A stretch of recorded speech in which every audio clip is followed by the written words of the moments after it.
Phone రావడం వల్ల నా బ్రేక్ వచ్చింది. ఓకే, కనిపిస్తుంది. కానీ ఇలా రకరకాల పేరుతోటి అంటే ఒక రెగ్యులర్ ఉద్యోగి స్థానంలో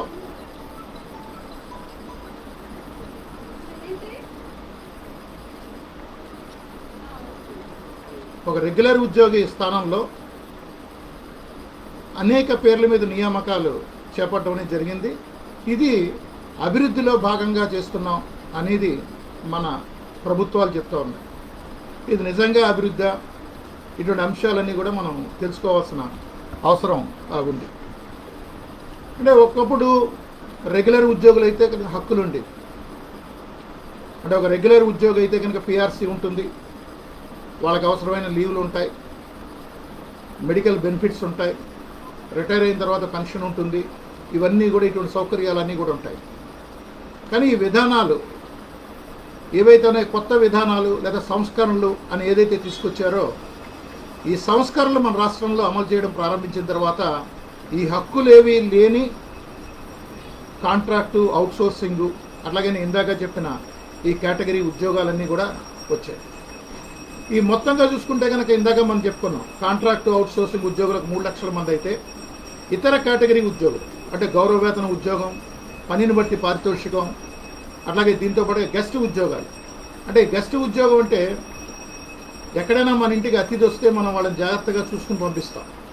మనం తినకపోయినా వచ్చిన అతిథుల్ని బాగా చూసి పంపించే సాంప్రదాయం మనందరి ఇళ్లలో కూడా ఉంది. కానీ ఇక్కడ గెస్ట్ ఉద్యోగం అంటే గంటల లెక్కన ఉద్యోగం.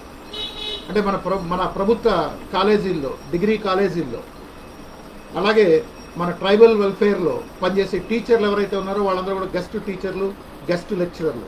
అంటే డిగ్రీ చదివి, బీఈడీ చదివి, పోస్ట్ గ్రాడ్యుయేషన్ చేసి పనిచేసిన వాళ్ళు. ఓ గంట పాఠం చెప్పినందుకు గాను, ఉదాహరణకు గెస్ట్ లెక్చరర్లకు ఓ గంట పాఠం చెప్పినందుకు గాను 150 రూపాయలు అంటారు.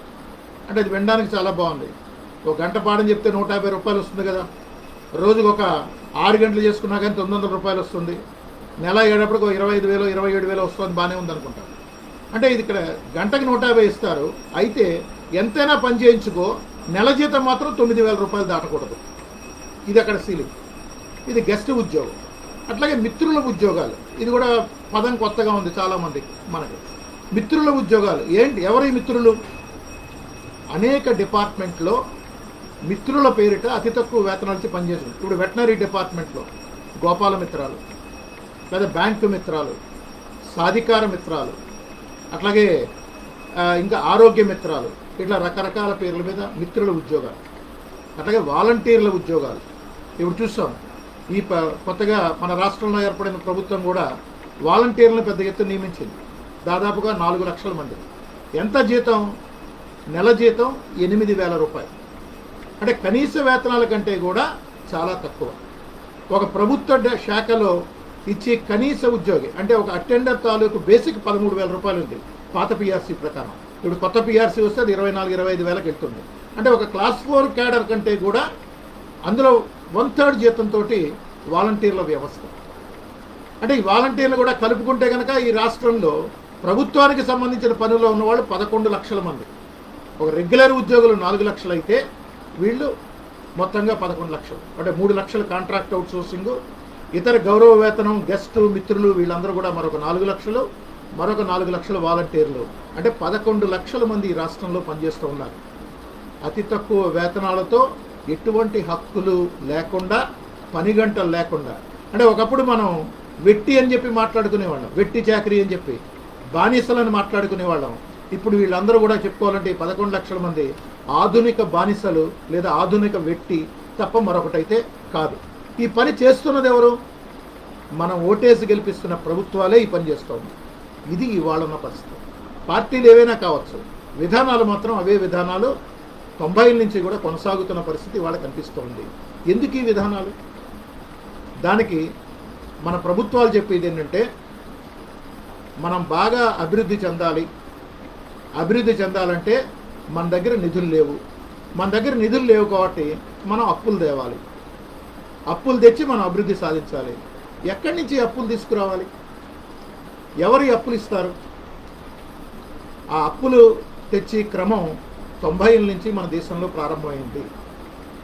అంటే ఒకప్పుడు భారతదేశాన్ని బ్రిటిష్ వాడు పరిపాలన చేశాడు.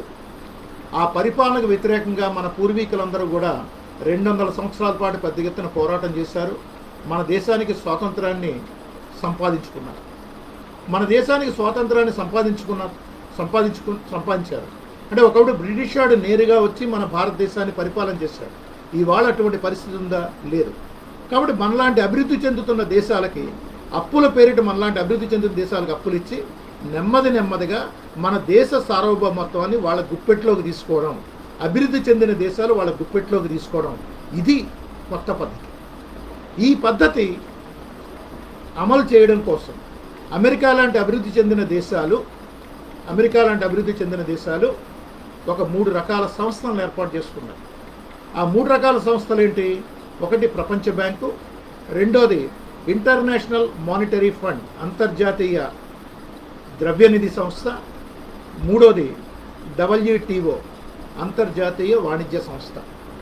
ఈ మూడింటి ద్వారా మనని అభివృద్ధి చేస్తాం, అభివృద్ధికి తగిన సలహాలు ఇస్తాం, అలాగే మీ అభివృద్ధికి అవసరమైన ధన సహాయం చేస్తామని చెప్పి అప్పులు ఇచ్చి షరతులు విధించి నెమ్మదిగా మన ఆర్థిక సార్వభౌమత్వాన్ని వాళ్ళ గుప్పెట్లోకి తీసుకోవడం, ఇది ఈ కొత్త విధానం.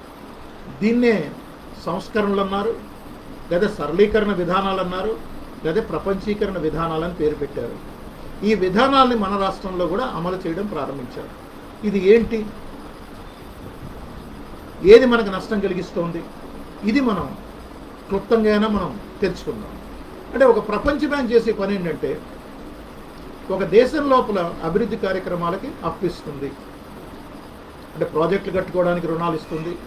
ఒక రంగంలో సెక్టార్ అంటే ఎలక్ట్రిసిటీ సెక్టారు, లేదా ఎడ్యుకేషన్ సెక్టారు, లేదా హెల్త్ సెక్టారు, ఇటువంటి సెక్టార్ వాటిని అభివృద్ధి చేసుకోవడానికి అప్పిస్తుంది.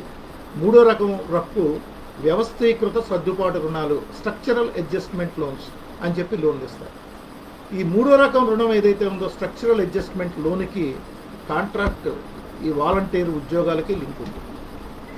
ఎట్లా అంటే ఈ ప్రపంచ బ్యాంక్ ఇచ్చి రుణాలు కనుక చూసుకుంటే ఏదైతే ఒక ప్రాజెక్ట్ రుణాలు అన్నారో, ఒక ప్రాజెక్ట్ కట్టుకోవడానికి అప్పు తీసుకోవడం, అంటే ఒక ప్రాజెక్ట్ కట్టడం ద్వారా, ఒక నీటి ప్రాజెక్ట్ కట్టడం ద్వారా రైతులకి నీరు సరఫరా అవుతుంది, నీటి లభ్యత ఉంటుంది, వ్యవసాయ కార్మికులకు పని ఉంటుంది, మన ఆదాయం పెరగడానికి అవకాశం ఉంది, పర్వాలేదు. అట్లాగే ఒక సెక్టార్ లోపల రుణాలు అంటే విద్యుత్ రంగానికి రుణం. అయితే ఇందులో ఆ విద్యుత్ రంగానికి రుణం తీసుకున్న తర్వాత కొన్ని మార్పులు ఉంటాయి, ప్రజల మీద భారాలు ఉంటాయి, కండిషన్స్ ఉంటాయి, నష్టం కలిగించి. ఇక మూడోది ఏదైతే స్ట్రక్చరల్ అడ్జస్ట్మెంట్ లోన్స్ అన్నామో, వ్యవస్థీకృత సర్దుబాటు రుణాలు అని ఏదైతే చెప్తున్నామో, ఇది చెప్పేది ఏంటంటే నీ ఆర్థిక వ్యవస్థలో నువ్వు సమూలమైన మార్పులు చేయాలి. అంటే ఆర్థిక వ్యవస్థ అంటే మన బడ్జెట్కి సంబంధించింది. అంటే మన బడ్జెట్ సంబంధించి మార్పులు ఏం చేయాలో చెప్తుంది. వరల్డ్ బ్యాంక్ చెప్పేది ఏంటి? నీ ఆదాయం కంటే ఖర్చు ఎక్కువ ఉండడానికి వీల్లేదు అంటుంది. ఇది చాలా బాగున్నట్టుగా ఉంటుంది మనకు కూడా. ఆదాయం కంటే ఖర్చు ఎక్కువ ఉండకూడదు, మంచి విషయమే కదా చెప్తున్నారు. అయితే నీ ఆదాయం కంటే ఖర్చు కనుక ఎక్కువ ఉండకూడదు అంటే నువ్వేం చేయాలి? నీ ఖర్చు తగ్గించాలి. ఖర్చు ఎక్కడ తగ్గించాలి? ఖర్చు తగ్గించాలంటే మీ ప్రభుత్వ శాఖల్లో ఉద్యోగులు రిటైర్ అయినా, ఖాళీలు భర్తీ చేయొద్దు. నువ్వు విద్య మీద ఎక్కువ ఖర్చు పెడుతున్నావు కాబట్టి విద్య మీద ఖర్చు తగ్గించు. నువ్వు వైద్యం మీద, ప్రజలకు వైద్యం అందించడానికి ఖర్చు చేస్తున్నావు కాబట్టి ఆ ఖర్చు తగ్గించు. ఇటువంటి కండిషన్. అంటే ఒక ప్రభుత్వం ఖర్చు చేయాలంటే ఆదాయాన్ని పెంచుకోవచ్చు. అంటే ప్రభుత్వానికి ఆదాయం రావాలంటే కనుక మార్గాలేంటి? ఒకటి ప్రజల మీద పన్నులు వేయడం, రెండోది సహజ వనరులు ఏవైతే ఉన్నాయో సహజ వనరులను సక్రమంగా వినియోగించుకోవడం. అంటే సహజ వనరులు ఏంటి? ఇసుక కావచ్చు, గనులు కావచ్చు, లేకుంటే స్పెక్ట్రమ్ కావచ్చు, భూములు కావచ్చు, ఏదైనా కావచ్చు సహజ వనరులు. కానీ ఈరోజు జరుగుతున్నది ఏంటి? సహజ వనరులన్నీ కూడా పెద్ద వాళ్ళకి కట్టబెడుతున్నారు, దాని మీద ఆదాయం లేదు, ప్రజలందరి మీద కూడా భారం మోపుతున్నారు. ఇది వాళ్ళ జరుగుతున్నది. ఈ విషయం అనేక వివరాలు మనం చెప్పుకోవచ్చు. అయితే స్థూలంగా జరుగుతుంది ఏంటంటే ఈ సహజ వనరులన్నీ కూడా పెద్ద వాళ్ళకి కట్టబెట్టడం అనేది మన కళ్ళ ముందరే కనిపిస్తూ ఉంది. ఇక రెండో అంశం, మరి ఆదాయం రావడానికి పన్నులు ఎవరి మీద వేయాలి? సామాన్య ప్రజానీకం మీద భారాలేంటి? ఇక ఖర్చు తగ్గించుకోవడంలో భాగం ఏంటి? సంక్షేమ కార్యక్రమాలకి కోత, ప్రజల విద్యకి కోత, ప్రజల వైద్యానికి కోత, ప్రజల ఉపాధికి కోత. ఈ కోతలో భాగంగానే మరి ఉద్యోగుల్ని నియమించకుండా చేస్తే, అసలు ఎవరూ లేకుండా చేస్తే ప్రభుత్వం నడవదు. అందుకని చెప్పి తక్కువ జీతాలు ఇచ్చి కాంట్రాక్ట్ అవుట్సోర్సింగ్ వ్యవస్థ ప్రారంభమైంది. అతి తక్కువ వేతనాలు, ఎటువంటి హక్కులు లేకుండా. అంటే ఈ కాంట్రాక్ట్ అవుట్సోర్సింగ్ వ్యవస్థకి మూలం ఈ రుణాలు ఏవైతే ఉన్నాయో స్ట్రక్చరల్ అడ్జస్ట్మెంట్ లోన్స్లో భాగంగా ఇవాళ జరుగుతున్న పరిస్థితి ఉంది. ఇక రెండోది ఇంటర్నేషనల్ మానిటరీ ఫండ్ ఏదైతే ఉందో, ఈ ఇంటర్నేషనల్ మానిటరీ ఫండ్ ఒక దేశంకి మరో దేశానికి మధ్య వ్యాపారం జరిగినప్పుడు వ్యాపార లోటు, అంటే దాని బ్యాలెన్స్ ఆఫ్ పేమెంట్స్ అంటాం, ఆ వ్యాపార లోటును పూడ్చుకోవడానికి అప్పులు ఇస్తుంది. ఇక మూడోది అంతర్జాతీయ వాణిజ్య సంస్థ ఏదైతే ఉందో, ఒక దేశానికి మరో దేశానికి మధ్య వ్యాపారం జరిగినప్పుడు పన్నుల విధానాన్ని నియంత్రిస్తుంది. అంటే మరి ఈ మూడు రకాల సంస్థలు దేనికి? అంటే ఈ మూడింటి పనిచేసే విధానం వేరైనా అంతిమంగా లక్ష్యం మనలాంటి దేశాల యొక్క సార్వభౌమత్వాన్ని వాళ్ళ గుప్పెట్లోకి తీసుకోవడం, మన దేశం మీద నెమ్మదిగా ఆధిపత్యం సంపాదించడం. ఇది స్థూలంగా దీంట్లో ఉన్నది. మరి తిరిగి మనం ఏం చెల్లించాలి? ఎక్కడైనా మనం ఒక అప్పు తెస్తే తిరిగి మనం వడ్డీ చెల్లిస్తాం. కానీ ప్రపంచ బ్యాంకు విధానాలకి అది కాదు. ప్రపంచ బ్యాంకు విధానాలకి ఏంటంటే మనం అసలు చెల్లించాలి, వడ్డీ చెల్లించాలి. దీంతో పాటుగా మన రాష్ట్రాన్ని లేదా దేశాన్ని స్టడీ చేసి మనం ఎట్లా అభివృద్ధి కావచ్చో కొన్ని సలహాలు ఇస్తారు. ఈ సలహాలు ఏవి కూడా ఉచిత సలహాలు కాదు, వాటన్నిటికీ కూడా మనం ఛార్జెస్ కట్టాలి. వాడి సలహాన్ని పాటించడానికి ఏ టెక్నాలజీ వాడాలో చెప్తాడు, కాబట్టి ఆ టెక్నాలజీ ఛార్జెస్ కట్టాలి. ఆ టెక్నాలజీ ఏ యంత్రాలు వాడాలో, లేకుంటే ఏ మిషనరీ వాడాలో ఇవన్నీ కూడా చెప్తారు. కాబట్టి దానికి అవసరమైన వ్యాపారం కూడా వాడికే చెందుతుంది. దీంతో పాటుగా మనం ఒక అప్లికేషన్ పెడితే లోన్ ప్రాసెస్ చేయడానికి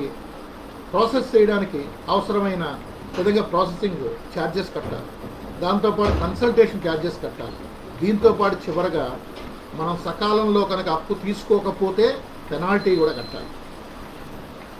సకాలంలో అప్పు తీసుకోకపోవడం ఏంటి అంటే, ఒక 4 ఇన్స్టాల్మెంట్లో మనం ఒక $2 లక్షలు తీసుకోవాలనుకుంటే మొదటి 3 నెలల్లో, తర్వాత 3 నెలల్లో, లేదా మొదటి ఏడాది, రెండో ఏడాది లోన్ తీసుకుంటాం.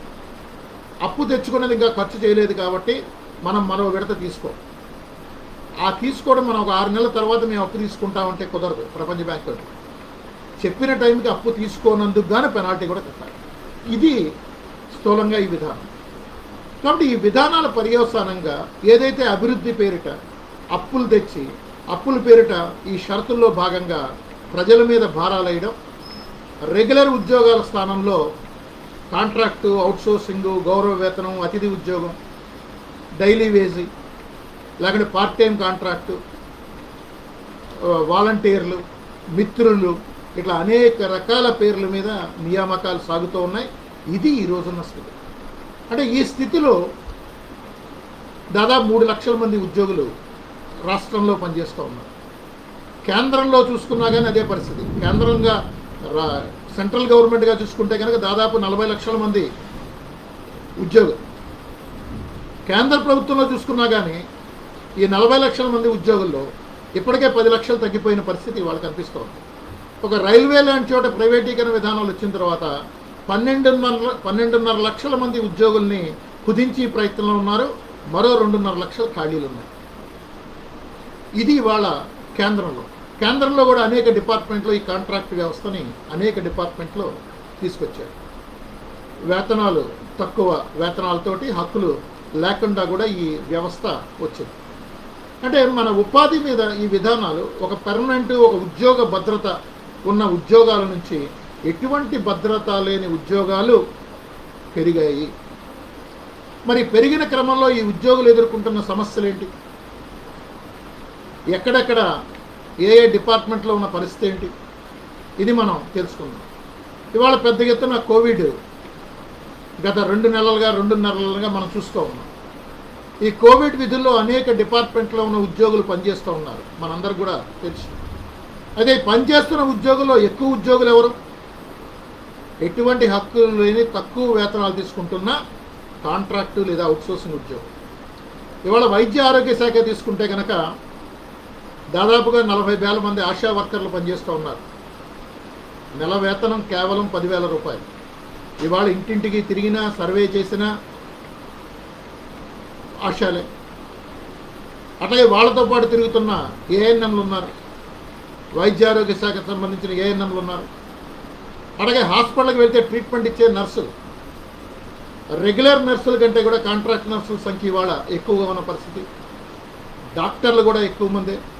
ఇప్పుడు కోవిడ్ సేవలు అందించడానికి రాష్ట్ర ప్రభుత్వం పెద్ద ఎత్తున ఘనంగా నోటిఫికేషన్ ఇచ్చి రిక్రూట్మెంట్ చేసింది. కోవిడ్ ట్రీట్మెంట్ ఇవ్వడానికి నియమించిన వాళ్ళందరూ డాక్టర్లు కానీ, నర్సులు కానీ, ల్యాబ్ టెక్నీషియన్స్ కానీ, ఇతర సిబ్బంది కానీ అందరూ కూడా ఏడాది కాంట్రాక్ట్ మీద నియమించబడిన వాళ్లే. అంటే ఒక జాతీయ విపత్తు, అంటే ప్రాణాలకు కూడా పణంగా పెట్టి సేవలు అందించాల్సిన ఉద్యోగులను ఒక మానవత్వంతో ఒక పర్మనెంట్ రిక్రూట్మెంట్ చేయకుండా, లేకపోతే ఉన్న కాంట్రాక్ట్ అవుట్సోర్సింగ్ ఉద్యోగుల్ని రెగ్యులర్ చేయకుండా మరలా కాంట్రాక్ట్ వ్యవస్థని కొనసాగిస్తున్న పరిస్థితి ఇవాళ కనిపిస్తోంది. అలాగే పెద్ద ఎత్తున పనిచేస్తుంది ఇవాళ. అంటే బయట తిరిగితేనే కోవిడ్ వ్యాపిస్తుంది అని అనుకునే క్రమంలో ఇవాళ రోడ్లు ఊడుస్తున్నా, కాలువలు, మురికి కాలువలు తీస్తున్న పారిశుద్ధ్య కార్మికులందరూ ఎవరు? వీళ్ళందరూ కూడా అవుట్సోర్సింగ్ ఉద్యోగులే. అది పంచాయతీలో కావచ్చు, మున్సిపాలిటీలో కావచ్చు, అందరూ కూడా కాంట్రాక్ట్ అవుట్సోర్సింగ్ ఉద్యోగులే. ఇవాళ పోలీస్ వ్యవస్థ బాగా చేస్తోందని అంటున్నారు, మంచిదే. పోలీస్ కానిస్టేబుల్తో పాటు ప్యారలల్గా సేవలు అందిస్తుంది ఎవరు? హోంగార్డ్స్. వీళ్ళందరూ కూడా తాత్కాలిక ఉద్యోగులే. ఇట్లా ఒక్కొక్క డిపార్ట్మెంట్ కనుక తీసుకుంటే కనుక ఇవాళ అతి తక్కువ వేతనాలతోటి కోవిడ్ నేపథ్యంలో కూడా ప్రాణాలను కూడా రిస్క్లో పెట్టి పనిచేస్తున్నది తాత్కాలిక ఉద్యోగులు తప్ప మరొకళ్ళు కాదు. వీళ్ళందరూ కూడా అతి తక్కువ వేతనాలతోటి మనకందరికీ కూడా సేవలు అందిస్తున్నారన్న సంగతి మనం మర్చిపోకూడదు. అందుకనే వాళ్ళు కోరుకునేది ఏంటి? ఇవాళ ఒక రెగ్యులర్ ఉద్యోగితో సమానంగా పనిచేస్తూ ఉన్నాం, ఒక రెగ్యులర్ ఉద్యోగితో పాటు మేము కూడా పనిచేస్తూ ఉన్నాం. మేము దాదాపుగా 20 సంవత్సరాలుగా పనిచేస్తూ ఉన్నాం. మమ్మల్ని ఎందుకు పెర్మనెంట్ చేయరు? మమ్మల్ని పెర్మనెంట్ చేయండి. ఇది వాళ్ళు కోరుతున్న కోరిక. ఇది చాలా న్యాయమైన కోరిక. ఒక పర్మనెంట్ ఉద్యోగితో సమానంగా పనిచేస్తూ పక్కనే ఉన్న పర్మనెంట్ ఉద్యోగికి 50,000, 60,000, ₹1,00,000 జీతం, అదే పనిచేస్తున్న కాంట్రాక్టు లేదా అవుట్సోర్సింగ్ ఉద్యోగికి 12,000, 15,000, 17,500 జీతం. ఇది ఎట్లా సమంజసం? ఒక ఆదర్శ యజమానిగా ఉండాల్సిన ప్రభుత్వాలే ఈ పని చేస్తూ ఉంటాయి. ఒక ఆదర్శ యజమానిగా అందరినీ సమానంగా చూడాల్సిన ప్రభుత్వాలే ఈ పని చేస్తూ ఉన్నాయి. వాళ్ళు కోరుకునేది ఏంటి? ఎన్నేళ్ళు ఈ కాంట్రాక్టు లేదా ఎన్నేళ్ళు ఈ అవుట్సోర్సింగ్ వ్యవస్థ? ఏడాది, 2 ఏళ్ళు, 3 ఏళ్ళు, 4 ఏళ్ళు, 20 ఏళ్ళు, 20 ఏళ్ల నుంచి పనిచేస్తూ ఇప్పటికీ కూడా మమ్మల్ని పర్మనెంట్ చేయకపోవడం అయింది సరైంది కాదు, మమ్మల్ని అందరినీ కూడా రెగ్యులర్ చేయండి అని చెప్పి వాళ్ళు కోరుకుంటూ ఉన్నారు. అట్లాగే వీళ్ళందరూ ఒక రెగ్యులర్ ఉద్యోగితో సమానంగా పనిచేస్తూ ఉన్నారు.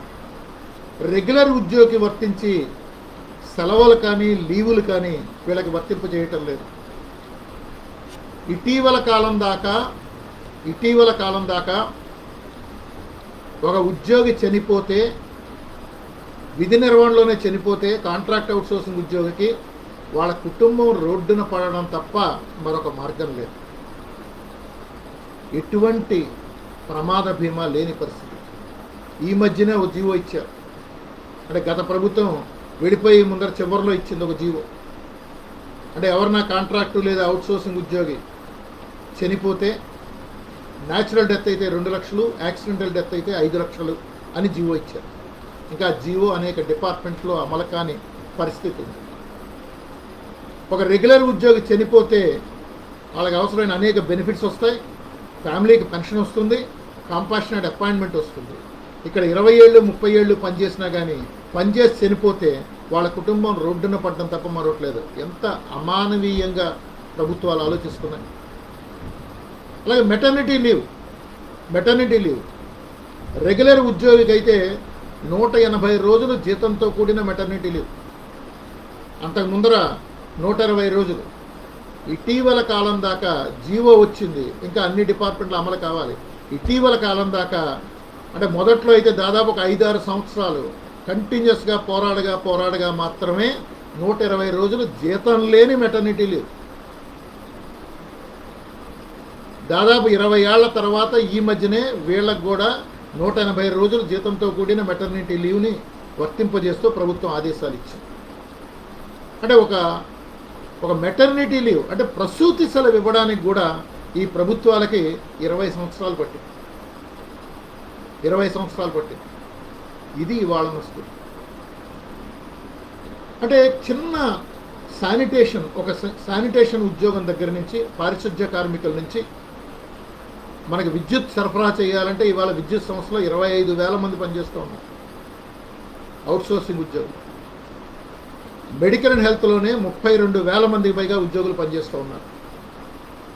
ఒక విద్యాశాఖలో దాదాపు 60,000 మంది పనిచేస్తూ ఉన్నారు ఈ విధానంలో.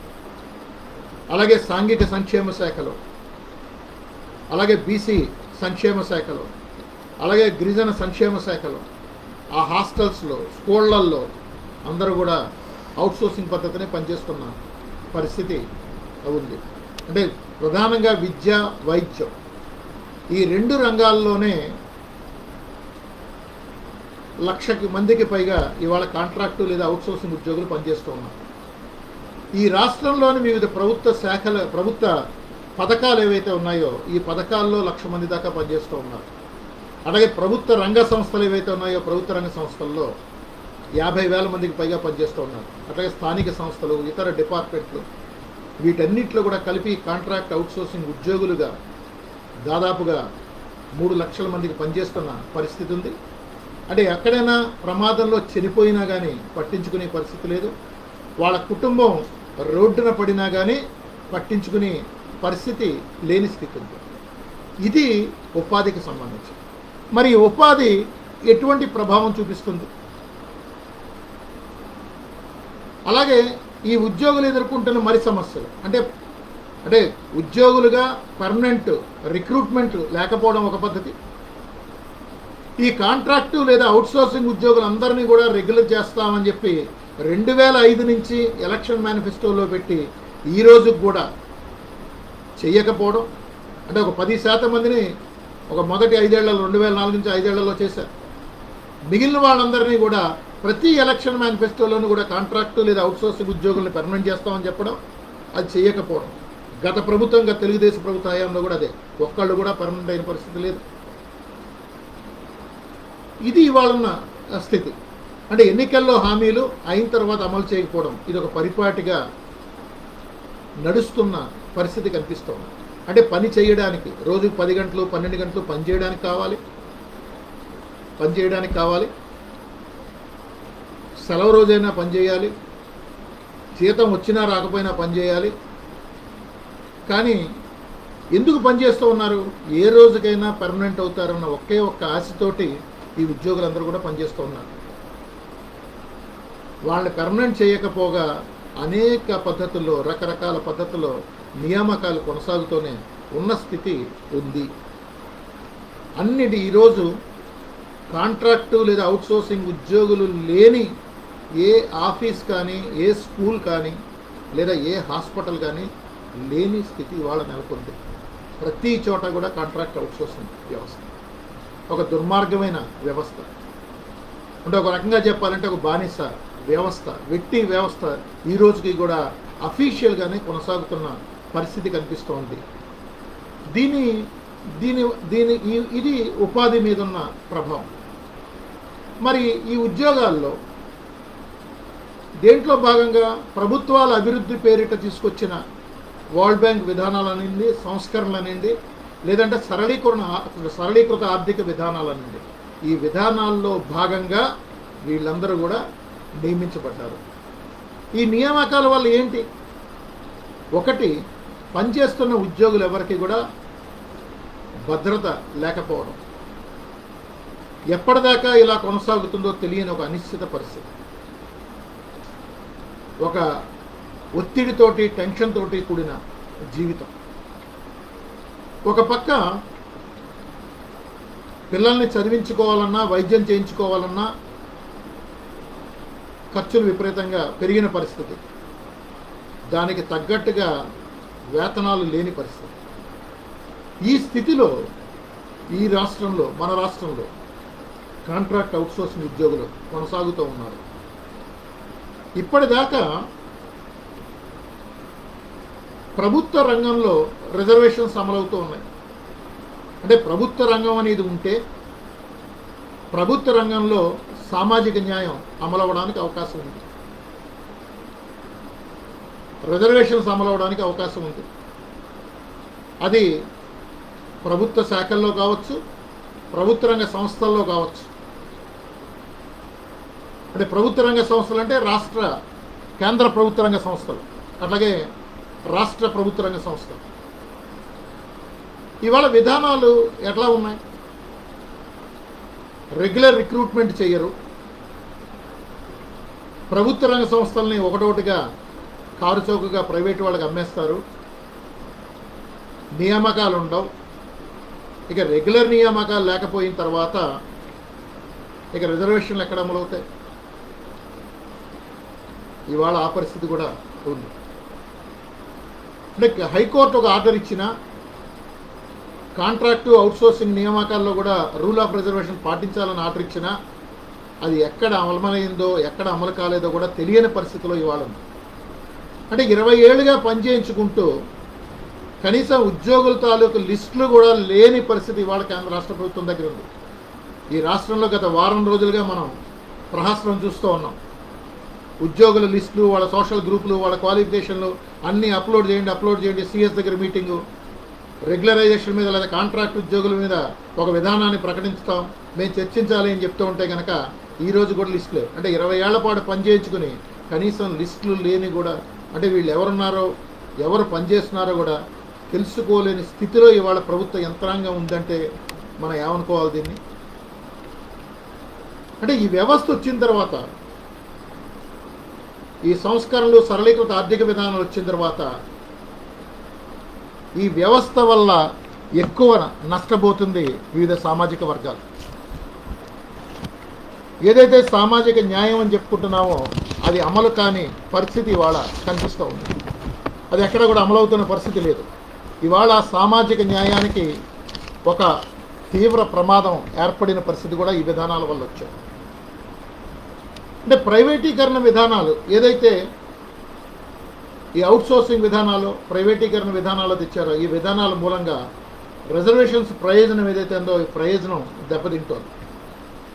ఈ ప్రయోజనం దెబ్బతిండమే కాదు, ఈ విధానాల ప్రభావం అనేక అంశాల్లో మనందరి జీవితాల మీద కూడా పడుతోంది. దీనిలో ఎక్కువగా నష్టపోతుంది వివిధ సామాజిక వర్గాలుగా మనం చెప్పుకోవచ్చు. ఈ విధానాల పర్యవసానంగానే ఇవాళ ధరలు విపరీతంగా పెరుగుతూ ఉన్నాయి. ఈ విధానాల పర్యవసానంగానే పెట్రోల్, డీజిల్ మీద పన్నుల రూపంలో పెద్ద ఎత్తున వసూలు చేసి కార్పొరేట్ కంపెనీలకి అందిస్తూ ఉన్నారు. ఈ విధానాల పర్యవసానంగానే సంక్షేమానికి పెట్టి ఖర్చు అనేక రాష్ట్రాలలో, దేశంలో నానాటికి కుదిస్తూ ఉన్నారు. పేద ప్రజలకి సేవలు అందించాల్సిన వివిధ పథకాలు, ఐసిడిఎస్ కావచ్చు, మిడ్ డే మీల్ కావచ్చు, ఇటువంటి పథకాలకి ఆ పథకాల అమలుకి అవసరమైన విధంగా నిధులు కేటాయించట్లేదు. ఈ విధానాల ప్రభావంగానే గ్రామీణ ప్రాంతంలో ఉపాధి కల్పించడానికి అవసరమైన ఉపాధి హామీ నిధులు కూడా కోత విధించడం జరుగుతోంది. ఈ విధానాల పర్యవసానంగానే లేని వాళ్ళకి భూమి పంపి భూ సంస్కరణ కూడా నిర్వీర్యం చేసిన పరిస్థితి ఉంది. ఇట్లా చెప్పుకుంటూ పోతే అనేక అంశాలు, అది వ్యవసాయ కార్మికులు కావచ్చు, చేతి వృత్తిదారులు కావచ్చు, అట్లాగే పేద రైతులు కావచ్చు, నష్టపోతున్నారు. ఈ సెక్షన్స్లో ఎక్కువ మంది ఇవాళ అత్యధికులు దళితులు, గిరిజనులు, వెనుకబడిన తరగతుల వాళ్ళు. మరి భారాలన్నీ కూడా ప్రజల మీద పడుతూ ఉన్నాయి. అంటే దీనివల్ల సామాజిక వివక్షతకి వ్యతిరేకంగా పోరాడే శక్తి కూడా బలహీనపడుతున్న పరిస్థితి ఇవాళ ఉంది. ఇది మనందరం కూడా అర్థం చేసుకోవాల్సింది. ఇది రిక్రూట్మెంట్లు ఏదైతే ఉన్నాయో, రెగ్యులర్ రిక్రూట్మెంట్లు జరిగితేనే రిజర్వేషన్స్ అమలయ్యే పరిస్థితి ఉంటుంది. అది వర్గీకరణైనా మరోటైనా అసలంటూ రిక్రూట్మెంట్ జరగాలి. అసలు రిక్రూట్మెంటే లేనప్పుడు, ఈ రిక్రూట్మెంట్ లేకపోవడానికి కారణం ఈ సరళీకరణ విధానాలు అయినప్పుడు, ఈ నయా ఉదారవాద విధానాలు అయినప్పుడు, ఆ విధానాలకి వ్యతిరేకంగా అందరం కలిసి ఐక్యంగా విధానాలను తిప్పికొట్టకపోతే మన ప్రయోజనాలను కాపాడుకోవడం కష్టం. ఇది ప్రతి ఒక్కళ్ళు కూడా ఆలోచించాల్సిన అవసరం ఉంది. ఆ ఆలోచన మనందరం కూడా చేయాల్సిన అవసరం ఉంది. అయితే ఇవాళ ప్రభుత్వ విధానాలు ఎలా ఉన్నాయి మనం చూసాం. ఇటీవల కేంద్ర ప్రభుత్వం కోవిడ్ నేపథ్యంలో 20 లక్షల కోట్ల రూపాయలు ప్యాకేజ్ ప్రకటించింది. మరి 20 లక్షల కోట్ల ప్యాకేజీలో మన ఒక్కొక్కళ్ళకి ఎంత వచ్చిందనేది మీరందరూ ఆలోచించవచ్చు. మన ఎవరికి ఏ ఒక్కళ్ళకి కూడా ఏది వచ్చిన పరిస్థితి లేదు. మరి 20 లక్షల కోట్ల రూపాయలు ఎక్కడికి వెళ్ళాయి, ఏమయ్యాయి? ఈ 20 లక్షల కోట్ల రూపాయలు గౌరవ ప్రధానమంత్రి గారు ప్రకటన చేసిన తర్వాత మన ఆర్థిక శాఖ మార్చురాలు తర్వాత కొన్ని ప్రకటనలు చేశారు. ఏంటి ఆ ప్రకటనలో? ఆవిడ ఆ ప్రకటనలో ఏం చేశారు, ఏం ప్రకటన చేశారో కనుక మనం చూస్తే ఆమె స్థూలంగా చెప్పింది ఏంటి, ఇవన్నీ కూడా రుణాలకి సంబంధించిందే తప్ప పేద ప్రజలకు కానీ, దళితులకు కానీ, గిరిజనులకు కానీ, రైతులకు కానీ ఉపయోగపడేది ఏదీ కాదు. ఎందుకంటే రైతులు రోడ్ల మీదకి వచ్చారు, వ్యవసాయ కార్మికులు రోడ్ల మీదకి వచ్చారు, కార్మికులు రోడ్ల మీదకి వచ్చారు, మాకేం జరగట్లేదని చెప్పి. దీంతో పాటుగా మరొకటి ఏం ప్రకటన చేశారు, ఏదైతే కేంద్ర ప్రభుత్వ రంగ సంస్థలు ఉన్నాయో ఈ కేంద్ర ప్రభుత్వ రంగ సంస్థలన్నింటిలోనూ కూడా ఈ ప్రభుత్వ రంగ సంస్థలన్నింటిలో కూడా మేము ప్రైవేటీకరిస్తాం, ప్రైవేటు వాడికి ఇస్తాం. రక్షణ రంగం అంటే మన దేశానికి రక్షణ కల్పించే డిఫెన్స్లో ప్రైవేట్ రంగం, అంతరిక్ష పరిశోధన ఇస్రో లాంటి చోట ప్రైవేట్ రంగం, ఇంకా ఇన్సూరెన్సు, రైల్వేలు, బిఎస్ఎన్ఎల్ పరిస్థితి ఇవన్నీ కూడా మనం చూస్తూనే ఉన్నాం. ఈ ప్రభుత్వ రంగ సంస్థలన్నింటినీ కూడా ప్రైవేటు వాళ్ళకి అప్పచెప్తాం. మరి ప్రభుత్వ రంగ సంస్థలు ప్రైవేటు వాళ్ళకి అప్పచెప్తే ఏం జరుగుతుంది? రెగ్యులర్ రిక్రూట్మెంట్లు ఉండవు, ఉపాధి కరువు అవుతుంది. ఇది ఇవాళ ఉన్న స్థితి. అంటే ఈ ప్రభుత్వం కేవలం మన ప్రభుత్వ రంగ సంస్థలు అంటే ప్రజల డబ్బులతోటి స్థాపించబడిన ప్రభుత్వ రంగ సంస్థల్ని ప్రైవేట్ పరం చేయడం ద్వారా బడ్జెట్ లోటుని పూడ్చుకునే ప్రయత్నం చేస్తోంది. అంటే గత బడ్జెట్లోనే చూసాం, 1,15,000 కోట్ల రూపాయలు మేము సమకూర్చుకుంటాం వీటిని అమ్మకం ద్వారా. మరి ప్రభుత్వ రంగ సంస్థలని ప్రైవేటు వాడికి ఇచ్చేయడం ద్వారా, అమ్మేయడం ద్వారా జరిగే నష్టాలు ఏంటి? ఒకటి, ఉద్యోగాలు రాకపోవడం అంటే రిజర్వేషన్ రాకపోవడం, సామాజిక న్యాయానికి తిలోదకాలు ఇవ్వడం అని చెప్పుకోవాలి. రెండోది, ఇవాళ మన ప్రభుత్వ రంగ సంస్థలు ఒక ఏడాదికి ప్రభుత్వానికి అందిస్తున్న పన్నులు కానీ, డివిడెండ్లు కానీ 3,50,000 కోట్ల రూపాయలు. ఈ 3,50,000 కోట్ల రూపాయలు ప్రైవేట్ పరం చేయడం తప్ప మరొకటి కాదు. అంటే మన సంక్షేమానికి, మన సామాజిక సంక్షేమానికి వచ్చే ఆదాయానికి గండిపడ్డం తప్ప మరొకటి కాదు. ఈ విధానాన్ని కేంద్రంలో ఉన్న ప్రభుత్వం అమలు చేస్తామని చెప్పి నిస్సిగ్గుగా ప్రకటన చేసింది. మరి ఈ విధానాలు మనందరికీ కూడా నష్టం కలిగించి, అంటే కేంద్రంలో ఉన్న మోడీ గారి ప్రభుత్వం గత 5 ఏళ్ల కాలంలో ప్రభుత్వ రంగ సంస్థల్లో వాటాలని అమ్మడం ద్వారా, అంటే ప్రైవేట్ పరం చేయడం ద్వారా 2,45,000 కోట్ల రూపాయలు గడిస్తే ఈ ఏడాది కాలంలోనే మరో 1,05,000 కోట్ల రూపాయలకి రంగం సిద్ధమైంది, అమ్మకాలు ప్రారంభమయ్యాయి. ఇది రాబోయే కాలంలో మన సామాజిక న్యాయం మీద ఒక పెద్ద ఎత్తున దాడి జరగబోయే పరిస్థితి ఉంది. ఇప్పుడు ఆ ప్రభుత్వ రంగ సంస్థలు చూసినా కానీ, కేంద్ర ప్రభుత్వ రంగ సంస్థలు ఏవైతే ఉన్నాయో ఈ సంస్థలు చూసినా కానీ, అంటే మన దేశం మొత్తం మీద ప్రభుత్వ రంగ సంస్థలు అన్ని రాష్ట్రాల్లో కానీ, కేంద్ర ప్రభుత్వ రంగ సంస్థలు కానీ దాదాపు 1,100 దాకా ఉంటే ఆ 1,100 కూడా తగ్గిపోయిన పరిస్థితి ఇవాళ ఉంది. అట్లాగే మన రాష్ట్రంలో చూసినా కానీ ఒకప్పుడు ఈ ప్రభుత్వ రంగ సంస్థల్లో 3.5 లక్షల రెగ్యులర్ ఉద్యోగాలు ఉంటే ఆ రెగ్యులర్ ఉద్యోగాలు ఇవాళ 1,00,000కి తగ్గించబడ్డాయి. అట్లాగే కేంద్రంలో చూసుకుంటే కనుక ప్రభుత్వ రంగ సంస్థల్లో, కేంద్ర ప్రభుత్వ రంగ సంస్థల్లో ప్రభుత్వ రంగ సంస్థల్లోనే 20 లక్షల మంది ఉద్యోగులుంటే ఆ 20 లక్షల ఉద్యోగాలు కూడా ఇవాళ కుదించబడ్డాయి. అంటే ఆ మేరకు సామాజిక తరగతులకి ఉద్యోగాలు ఉపాధి దూరం అయ్యాయి ఈ విధానాల వల్ల. ఈ విధానాలు జీవితాల మీద కూడా పెద్ద ఎత్తున ప్రభావం చూపుతున్న పరిస్థితి కూడా ఉంది. ఇవాళ ఉద్యోగులకు హక్కుల్ని కుదిస్తున్నారు. కార్మిక చట్టాలు ఏవైతే ఉన్నాయో ఈ కార్మిక చట్టాలని కుదించి లేబర్ కోడ్లుగా మార్చడం, కేంద్రంలో ఉన్న మోడీ ప్రభుత్వం మరొక కొత్త విధానాన్ని కూడా తీసుకొచ్చింది, అనేక రాష్ట్రాల్లో అమలు చేశారు. ఫిక్స్డ్ టర్మ్ ఎంప్లాయ్మెంట్, నిర్ణీత కాల ఉద్యోగాలు. అంటే ఒక కాంట్రాక్ట్ ఉద్యోగం కంటే కూడా ఒక దుర్మార్గమైన ఉద్యోగం నిర్ణీత కాల ఉద్యోగాలు. అంటే దీనికోసం స్టాండింగ్ ఆర్డర్స్ దాంట్లోనే మార్పు తెచ్చి ఎంతకాలం అవసరమైతే అంతకాలమే ఉద్యోగంలో పెట్టుకోవచ్చు. అది వారం కావచ్చు, 2 వారాలు కావచ్చు, 3 నెలలు కావచ్చు, 6 నెలలు కావచ్చు, పెట్టుకుని ఆ తర్వాత ఉద్యోగాల నుంచి తీసేయచ్చు. మరి ఇదే వచ్చిన తర్వాత ఇంకేం జరుగుతుంది? సామాజిక న్యాయానికి మరింత ముప్పు వాటిల్లే ప్రమాదం ఈ ఫిక్స్డ్ టర్మ్ ఎంప్లాయ్మెంట్ ద్వారా. ఇవాళ కోవిడ్ నేపథ్యంలో కూడా పెద్ద పెద్ద పెట్టుబడిదారులకి ప్రయోజనం కలిగించడం కోసం అనేక విధానాలు తెచ్చారు. 8 గంటలు, ప్రపంచవ్యాప్తంగానే 8 గంటల పని విధానానికి బదులుగా ఇవాళ 12 గంటలు పని గంటలు పెంచడం. అనేక బీజేపీ పాలిత రాష్ట్రాల్లో లేదా కాంగ్రెస్ పాలిత రాష్ట్రాల్లో కూడా 2 రాష్ట్రాల్లో ఇవాళ చట్టాలు 3 నుంచి 4 ఏళ్ల పాటు అమలు చేయకుండా 3 నుంచి 4 సంవత్సరాలు అమలు చేయక్కర్లేదని చెప్పి మినహాయింపునివ్వడం. ఇటువంటి అనేక మార్పులు. అట్లాగే మనకు ఉపాధి కల్పించే ప్రభుత్వ రంగ సంస్థల్ని నిర్వీర్యం చేయడం, వీటన్నిటినీ కూడా ప్రైవేటు పరం చేయడం, ఇది ఇవాళ జరుగుతున్న పరిస్థితి. అంటే ఒకప్పుడు దేశం మొత్తం మీద ఒక ఆర్గనైజ్ సెక్టార్గా కనుక చూసుకుంటే, అంటే సంఘటిత రంగంగా చూసుకుంటే, ఈ సంఘటిత రంగంలో రాష్ట్రం కావచ్చు, కేంద్రం కావచ్చు, ప్రభుత్వ రంగ సంస్థలు కావచ్చు, లేకపోతే ఫైనాన్షియల్ సెక్టార్ కావచ్చు, అంటే బ్యాంకులు, ఇన్సూరెన్స్ రంగం, మొత్తంగా దాదాపు ఈ విధానాలకి ముందర ఒక 2 కోట్ల మంది పనిచేస్తూ 2 కోట్ల మందికి ఉపాధి ఉంటే, ఇవాళ 2 కోట్లు కూడా 1 కోటి మందికి తగ్గిపోయిన నేపథ్యం ఇవాళ ఉంది ఈ విధానాలు వచ్చిన తర్వాత. అంటే ఈ తగ్గిపోయిన ఉద్యోగాల్లో సామాజిక తరగతుల వాటా ఏదైతే ఉందో ఇది పూర్తిగా కుదించుకుపోయిన పరిస్థితి ఇవాళ ఉంది. అంటే ఈ విధానాల వల్ల ఉపాధికి పెద్ద ఎత్తున గండిపడిన పరిస్థితి ఇవాళ కనిపిస్తూ ఉంది.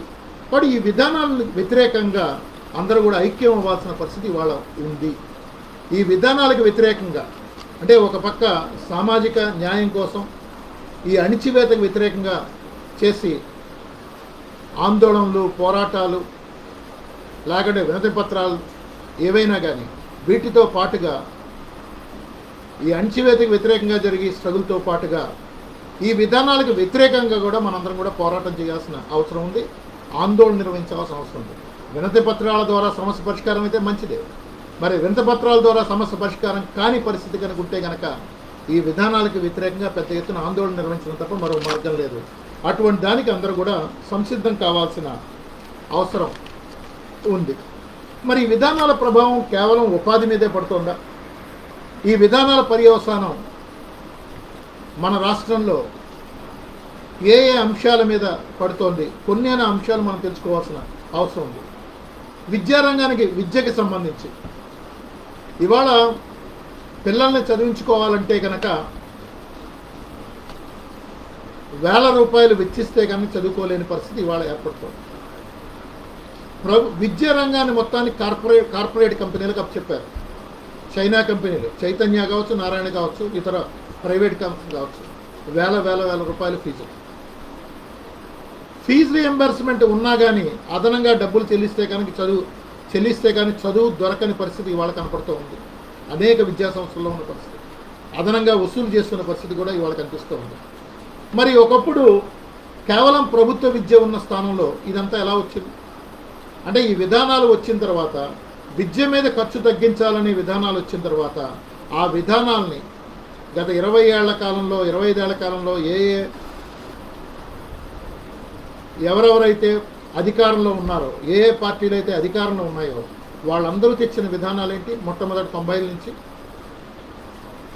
అంటే సంస్కరణలకి ఆద్యుడు చంద్రబాబు నాయుడు గారినే చెప్పుకోవాలి. మన రాష్ట్రంలో తీసుకొచ్చిన విధానం ఏంటి అంటే, ఒకప్పుడు ఒక ఎలిమెంటరీ స్కూల్లో 5 టీచర్లు ఉంటే, ఈ 5 టీచర్ల స్థానంలో ఆపరేషన్ బ్లాక్ బోర్డ్ అని చెప్పి ఒక విధానాన్ని తెచ్చి 3 టీచర్లకు కుదించారు.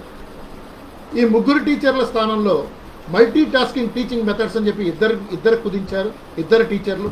తర్వాత క్రమంలో ఆ ఇద్దరు టీచర్లో ఒక రెగ్యులర్ టీచరు, ఒకళ్ళు 1000 రూపాయల జీతంతో పనిచేసి విద్యా వాలంటీరు.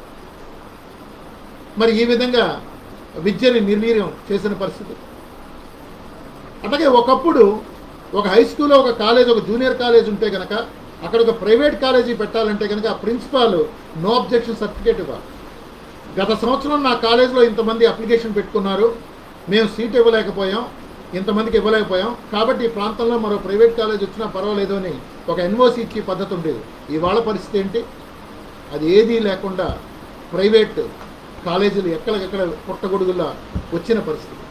ఫీజులు, విద్యా వ్యాపారం చేస్తున్న పరిస్థితి ఇవాళ. కాబట్టి ఏదైతే ఉందో ఒక పక్కన ఉపాధి మీద గండిపడడంతో పాటుగా ఈ ఉపాధి కూడా కాంట్రాక్ట్ అవుట్సోర్సింగ్ ఉపాధి. దీంట్లో ఉన్న సామాజిక తరగతులన్నీ కూడా, సామాజిక తరగతులకు చెందిన ఉద్యోగులందరూ కూడా అతి తక్కువ వేతనాలకి ఎటువంటి హక్కులు లేకుండా ఒక బానిస జీవితాన్ని గడిపే పరిస్థితి ఇవాళ ఉంది. మరో పక్క ఆ పిల్లల్ని చదివించుకోవాలన్నా కానీ ఫీజులు కట్టలేని పరిస్థితి మన కళ్ళ ముందరే కనిపిస్తుంది. అట్లాగే వైద్యానికి సంబంధించి కూడా వైద్యం మొత్తం కూడా కార్పొరేటీకరించబడుతుంది. కార్పొరేట్ హాస్పిటల్స్ కోవిడ్ నేపథ్యంలో ఈ కార్పొరేట్ హాస్పిటల్ తాలూకు బండారం ఏంటనేది మన కళ్ళ ముందరే మనందరికీ కూడా కనపడుతుంది. అంటే ఇది ఒక అవకాశం కూడా మనకి. ఎంచేత ఇవాళ కోవిడ్లాను ఒక అంటువ్యాధి వ్యాపించినప్పుడు పెద్ద సంఖ్యలో ప్రజలు చనిపోతూ ఉంటే వాళ్ళకి వైద్యం చేస్తున్నది, ఆదుకుంటుంది ప్రభుత్వ రంగం తప్ప ఈ కార్పొరేట్ హాస్పిటల్స్ కాదు. కాబట్టి మనం ఏం చేయాలి అంటే వైద్య రంగం మొత్తాన్ని, వైద్యంలో అన్ని రకాల సేవలు ప్రభుత్వమే అందించాలి. వైద్య రంగంలో ప్రభుత్వం బలోపేతం కావాలి. ప్రభుత్వం వైద్య రంగాన్ని బలోపేతం చేయడం ద్వారానే మనందరికీ కూడా మెరుగైన వైద్యం అందుతుంది అనే అంశాన్ని మనం గుర్తించాల్సిన అవసరం. విద్యా, వైద్యం ఈ రెండు కూడా పూర్తిగా ప్రభుత్వ ఆధీనంలో ఉంటేనే ఒక మెరుగైన సమాజానికి దోహదపడతాయి. ప్రైవేటు కార్పొరేట్ చేతిలో ఉంటే వాళ్ళకి వ్యాపారం తప్ప ప్రజల లాభాపేక్ష పట్టదు. ఇది మనందరం కూడా అర్థం చేసుకోవాల్సిన అవసరం ఉంది. దానికోసం అటువంటి విధానాల కోసం మనం నిలబడాల్సిన అవసరం ఉంది. ఇవాళ కాంట్రాక్ట్ అవుట్సోర్సింగ్ ఉద్యోగులుగా చూసుకున్నా కానీ వాళ్ళు కోరుకుంటుంది ఏంటి? ప్రభుత్వ శాఖల్లో అనేక ఖాళీలు ఉన్నాయి. ఆ ఖాళీల్లో మేమందరం కూడా పనిచేస్తూ ఉన్నాం, మమ్మల్ని రెగ్యులర్ చేయండి. రెగ్యులర్ చేయడం వల్ల అదనంగా ఇంకొక 10,000 రూపాయల వేతనం రావచ్చు. అదనంగా ఈ 10,000 రూపాయల వేతనం వచ్చినా కానీ అది వాళ్ళ కుటుంబం గడుపుకోవడానికి, జీవనాన్ని సాగించుకోవడానికే ఉపయోగపడుతుంది తప్ప మరొకటైతే కాదు. ఒక న్యాయమైన సమస్య. 20 ఏళ్ల నుంచి పనిచేస్తున్నారు కాబట్టి దానికి అవసరమైన రెగ్యులరేషన్ ప్రక్రియ చేపట్టమని చెప్పి వాళ్ళు కోరుకుంటూ ఉన్నారు. అలాగే మీరు ఒక వివక్ష చూపెడుతున్నారు మా మీద. ఒక రెగ్యులర్ ఉద్యోగికి అనేక బెనిఫిట్స్ ఇస్తూ మా మీద వివక్ష చూపెడుతున్నారు. ఈ వివక్ష సరైంది కాదు. ఆ వివక్షను రూపుమాపమని చెప్పి కోరుకుంటూ ఉన్నారు. ఇక మూడోది పర్మనెంట్ నియామకాలు చేపట్టడం ద్వారా సామాజిక న్యాయం, ఎవరైతే ఆర్థికంగా వెనుకబడి, సామాజికంగా వెనుకబడి ఎవరెవరైతే ఉన్నారో వాళ్ళ కుటుంబాలకు ఉద్యోగాలు వస్తాయి. ఉద్యోగం రావడం ద్వారా ఆ తరగతుల్లో కొంతమంది అయినా ఆర్థిక వెసులుబాటు వస్తుంది. వాళ్ళ కుటుంబాలు ఒక మెరుగైన జీవనాలు సాగిస్తారు. అందుకోసం రెగ్యులర్ నియామకాలు జరపమని చెప్పి కోరుకుంటూ ఉన్నారు. ఇది ప్రభుత్వాలు ఆలోచించాల్సిన అవసరం ఉంది. అట్లాగే ఇతర ఉద్యోగులకు ఏదైతే సౌకర్యాలు అమలవుతున్నాయో ఆ సౌకర్యాలన్నింటినీ కూడా తమకు కూడా వర్తింపజేయమని చెప్పి కోరుకుంటూ ఉన్నారు. ప్రభుత్వాలు మారుతున్నాయి, అధికారంలో ఉన్న పార్టీలు మారుతున్నాయి, కానీ విధానాలు మాత్రం మారటం లేదు. విధానాలు మారకుండా వ్యవస్థ మారడం అనేది జరిగేది కాదు. ఈ 30 ఏళ్ల కాలంలో కనుక చూస్తే కనుక అదే విధానాలు కొనసాగుతూ ఉన్నాయి అభివృద్ధి పేరిట. ఇది ప్రజల జీవితం మీద ప్రజల్లో భాగంగా ఉన్న కాంట్రాక్ట్ అవుట్సోర్సింగ్ ఉద్యోగుల జీవితాల మీద కూడా ప్రభావం చూపెడుతూ ఉన్నాయి. ఈ విధానాలు మారాలని కాంట్రాక్ట్ అవుట్సోర్సింగ్ ఉద్యోగులు కోరుకుంటూ ఉన్నాను. పక్కనే ఉన్న ఒక రెగ్యులర్ ఉద్యోగితో సమానంగా పనిచేస్తున్నప్పుడు నా మీద ఒక ఆదర్శ యజమానిగా ఉండాల్సిన ప్రభుత్వమే, ఆదర్శ యజమానిగా ఉండాల్సిన పాలకులే మా మీద వివక్ష ఎందుకు చూపుతున్నారు అని చెప్పి అడుగుతూ ఉన్నారు. పర్మనెంట్ చేయమని చెప్పి కోరుతూ ఉన్నారు. ఒక ఆదర్శ యజమానిగా ఉండాల్సిన ప్రభుత్వమే ఈ విధంగా వ్యవహరిస్తూ ఉంటే, పాలకులే ఈ విధంగా వ్యవహరిస్తూ ఉంటే ఇంకా ప్రైవేట్ రంగంలో పరిస్థితి ఎలా ఉంటుంది? ఇవాళ మన రాష్ట్రంలోనే దాదాపు షెడ్యూల్ ఎంప్లాయ్మెంట్లుగా ఉన్న 73 షెడ్యూల్ ఎంప్లాయ్మెంట్లో, అంటే ఒక 8 వ్యవసాయానికి సంబంధించిన ఎంప్లాయ్మెంట్స్, మిగిలిన 65 వివిధ పరిశ్రమలు చెల్లించింది. 50 లక్షల మంది కార్మికులు పనిచేస్తూ ఉన్నారు పరిశ్రమలో. ఈ 50 లక్షల మందిలో 180 మంది కాంట్రాక్ట్ పద్ధతిని పనిచేస్తూ ఉన్నారు. ఈ కాంట్రాక్ట్ ఉద్యోగులకు సంబంధించి మన రాష్ట్రంలో ఒక జీవో ఉంది, జీవో నెంబర్ 11. ఈ కాంట్రాక్ట్ ఉద్యోగులుగా, డైలీ వేజ్ ఉద్యోగులుగా పనిచేస్తున్న వాళ్ళలో అత్యధికులు సామాజికంగా వెనకబడిన వాళ్ళు. అది ఎస్సీలు కావచ్చు, ఎస్టీలు కావచ్చు, ఇతర వెనుకబడిన వర్గాలు కావచ్చు, వీళ్ళందరూ కూడా ఎక్కువ మంది పనిచేస్తూ ఉన్నారు. ఈ ఉద్యోగులను, ఈ కార్మికులు, కాంట్రాక్ట్ కార్మికులందరికీ సంబంధించిన ఈ 50 లక్షల మందికి సంబంధించిన జీవోలు ఉన్నాయి. ఆ ఇందులో పనిచేసే కాంట్రాక్ట్ కార్మికులకు సంబంధించి జీవో నెంబర్ 11 అని ఉంది. ఈ జీవో నెంబర్ 11 ఎప్పటిదంటే 2012లో, అంటే 2012లో ఏవైతే వేతనాలు ఉన్నాయో అదే వేతనాలు ఈరోజు కూడా అమలవుతున్నాయి 8 ఏళ్ల తర్వాత. 2017లో రివైజ్ అవ్వాలి, ఈ రోజు దాకా కూడా రివైజ్ కాలేదు. దీనివల్ల ఈ 50 లక్షల మంది కాంట్రాక్ట్ కార్మికులు ఎవరైతే ఉన్నారో వివిధ షెడ్యూల్ ఎంప్లాయ్మెంట్లో, వీళ్ళు ఒక ఏడాదికి నష్టపోతున్నది 7,200 కోట్ల రూపాయలు. ఈ 700-200 కోట్ల రూపాయలు ఎవరికి లాభం? కాంట్రాక్ట్ కార్మికులకు నష్టం, యజమానులకు లాభం. 2017లో రివైజ్ అవ్వాల్సి ఉన్న ఈ రోజు కూడా రివైజ్ కాని పరిస్థితిలో ఈ కాంట్రాక్ట్ కార్మికులు ఉన్నారు. అంటే ప్రభుత్వానికి సంబంధించిన శాఖలు, సంస్థల్లో ఒక 11 లక్షల మంది పనిచేస్తూ ఉంటే, ప్రైవేట్ రంగంలో పనిచేస్తున్న వాళ్ళు 50 లక్షల మంది. ఈ 50 లక్షల మంది కాంట్రాక్ట్ కార్మికుల పరిస్థితి ఇది. 2012 నాటి వేతనాలతో పనిచేస్తున్న పరిస్థితి ఇది వాళ్ళున్న స్థితి. కాబట్టి ఈ స్థితి మారాల్సిన అవసరం ఉంది. షెడ్యూల్ ఎంప్లాయ్మెంట్స్ అని ఏదైతే చెప్పుకున్నాం ప్రైవేట్ పరిశ్రమల్లో, డైలీ వేజ్ కూడా కాదు, ఈ జీవో నెంబర్ 11 అంటే ప్రభుత్వాలే కావాలని కనీస వేతనాలు పెరుగుతున్న ధరలకు అనుగుణంగా వేతనాలు నిర్ణయించాలి, దానికి అనుగుణంగా కరువు భత్యం ఇవ్వాలి.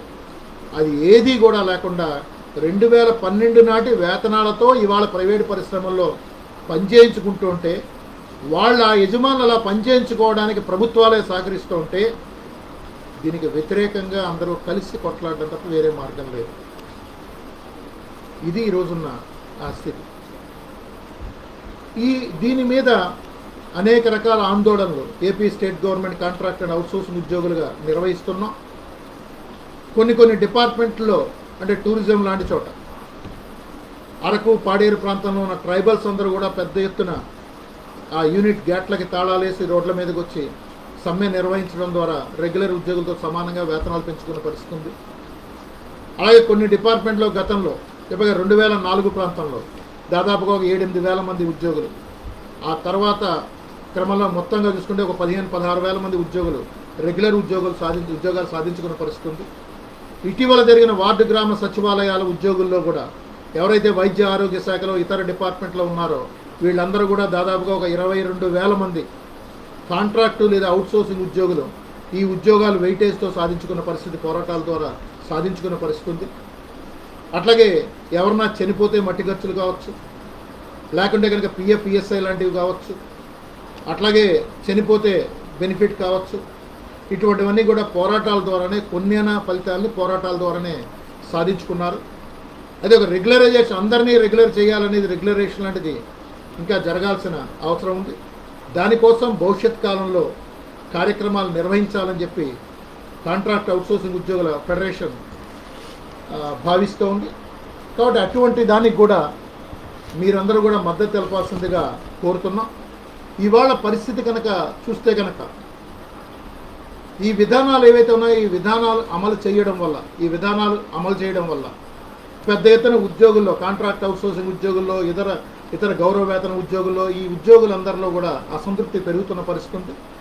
ఒక పక్కన ఈ అసంతృప్తి పెరుగుతూ ఉంటే ఈ అసంతృప్తి దీన్ని పక్కదోవ పట్టించడానికి ఇవాళ కేంద్రంలో ఉన్న పాలకులు ఆ అసంతృప్తి, ఈ సరళీకృత ఆర్థిక విధానాలు ఏదైతే ఉన్నాయో, ఈ నయా ఉదారవాద విధానాలు ఏవైతే ఉన్నాయో, ఈ విధానాల మీద ఉన్న అసంతృప్తి మీద అందరూ కలిసి ఐక్యంగా ఉండకుండా చేయడానికి వాళ్ళని కులం పేరిట, మతం పేరిట, ప్రాంతం పేరిట విభజించి పని వాళ్ళ ప్రభుత్వ పెద్దలందరూ కూడా చేస్తున్న పరిస్థితి ఉంది. కాబట్టి ఈ మతపరంగా, మత ప్రాతిపదికన ప్రజానీకాన్ని చేర్చడానికి కూడా ప్రయత్నాలు బాగా పెరగడం మనం చూస్తూనే ఉన్నాం.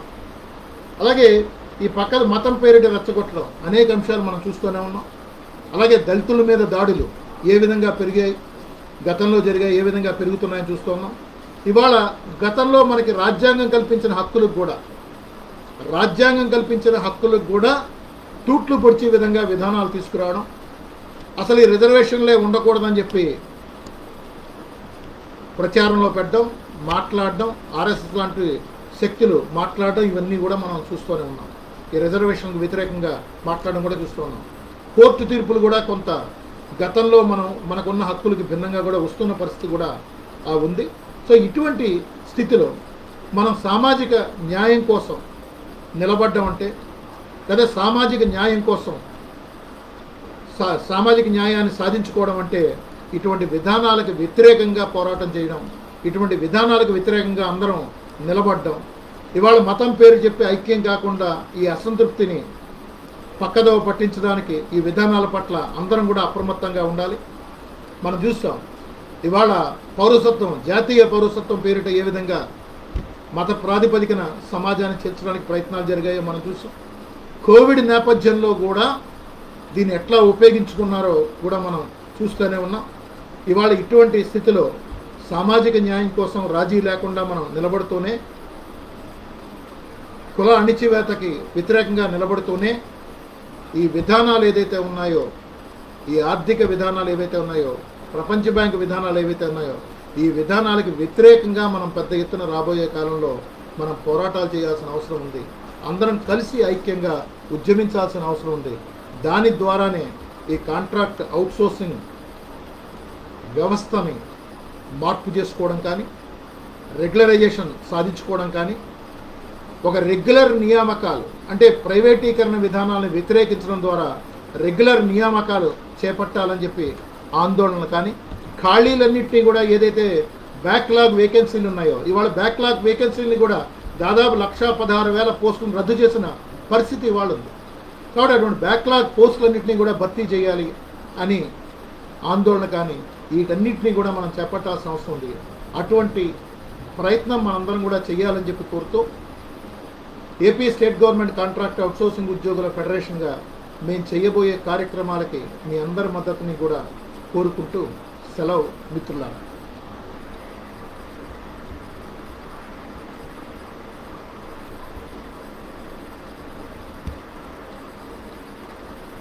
మిత్రులారా, చాలామంది అంటే కొన్ని కామెంట్స్ పెట్టారు. ఎక్కువ మంది అంటే ఇవి వాస్తవాలని, అట్లాగే కాంట్రాక్ట్ అవుట్సోర్సింగ్ ఉద్యోగులందరినీ కూడా రెగ్యులరైజ్ చేయాలని చెప్పి, అట్లాగే ఏపీఎస్ఆర్టీసీలో కూడా కాంట్రాక్ట్ ఉద్యోగులు ఉన్నారని. ఏపీఎస్ఆర్టీసీలో ఈ మధ్యనే మనం చూసాం, ఈ కోవిడ్ నేపథ్యంలో అవుట్సోర్సింగ్ ఉద్యోగులందరికీ కూడా డ్యూటీలు ఇవ్వద్దు, వాళ్ళందరినీ తొలగించండి అని చెప్పి సర్కులర్ పంపించారు. వెంటనే మన ఫెడరేషన్గా, జేఏసీగా రెస్పాండ్ అయ్యాం. అన్ని జిల్లాల్లో డిపోల ముందర ధర్నాలు నిర్వహించిన తర్వాత రవాణా శాఖ మార్చులు ప్రకటన చేయాల్సి వచ్చింది. ప్రకటన చేశారు, ఎవరిని కూడా తొలగించలేదు. కోవిడ్ నేపథ్యంలో వాళ్ళకి ఇన్సూరెన్స్ లేదు కాబట్టి రెగ్యులర్ ఉద్యోగులకు డ్యూటీలు వేయమన్నాం, ఎవరిని తొలగించమని చెప్పి. అలాగే ఒక నెల వేతనాలకు సంబంధించి కూడా జీవో జారీ అయింది. అయితే మాకు వచ్చిన సమాచారం జీవో జారీ అయినా కానీ ఇంకా వేతనాలు చెల్లించలేదని చెప్పి దాన్ని కూడా మేము పర్స్యూ చేస్తున్నాం. ఇది ఏపీఎస్ఆర్టీసీ ఉద్యోగులకు సంబంధించి. అలాగే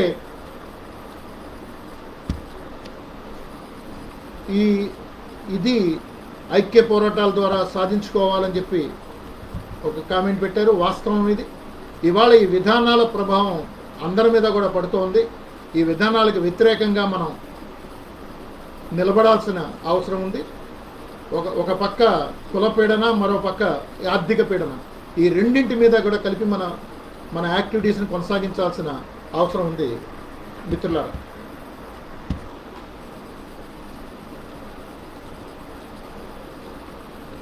ఇంకేదైనా మీ కామెంట్స్ కానీ మీ డౌట్లైనా ఉంటే కనుక మీరు కామెంట్లో పెడితే కనుక ఆన్సర్ చేద్దాం. ఒక 2-3 నిమిషాల్లో మీ కామెంట్స్ పెట్టండి. లేదంటే కనుక మనం దీన్ని ముగించవచ్చు.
ఓకే ఓకే ఓకే మీ అందరికీ కూడా ధన్యవాదాలు మిత్రులారా. Thank you.